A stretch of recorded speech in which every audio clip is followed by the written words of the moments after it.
अब की बार मैले आमालाई भने, आमा बालनले देश बनाउँछ,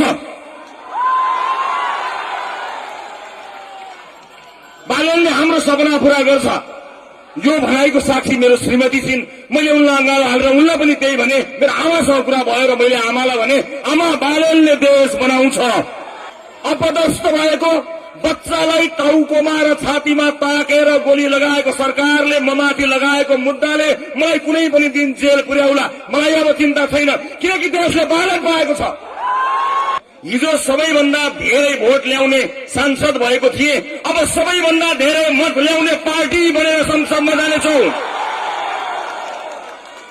प्रत्येक दिन मेरो टाउकोमा लागेका मुद्दाहरूका कारण प्रत्येक दिन देशको कुनै न कुनै अदालतमा मैले उपस्थित हुनुपर्छ।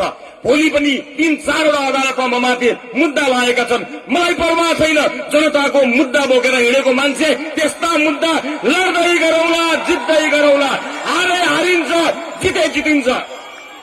देश बन्छ भन्ने कुराको सपनाको बीजारोपण गर्नुहुने बालेन्द्र शाहले एउटा प्रशासकीय अधिकृत माग्दा पाएनन्। यिनीहरूको मान्छे राज्यका भित्ता भित्तामा कोठा चोटामा भर्ता गर्दा यिनीहरूलाई लाज भएन, देशलाई हरितन्नम बनाउँदा लाज भएन। तर जनताको लोकप्रिय मान्छेले एउटा प्रशासकीय अधिकृत पाएन। अब प्रशासकीय अधिकृत होइन, तिम्रो सत्ता फेर्ने हो। अब त्यो सपना खोसेर लिन्छ मधेसले, अब त्यो सपना खोसेर लिन्छ देशले। जुन दिन बालनजी र मेरो भेटघाट भयो, त्यो भेटघाट सकिएर म घर गएँ। भोलिपल्ट बिहान उठेर मैले हेरेँ, उज्यालो घाम लागेको दिन थियो। मेरो घरमा मेरो आमाको, स्वर्गीय आमाको तस्बिर पनि छ। मैले मेरो आमाको तस्बिरसँग कुराकानी गरेँ, किनकि कुराकानीका क्रममा बालनजीले मलाई मेरो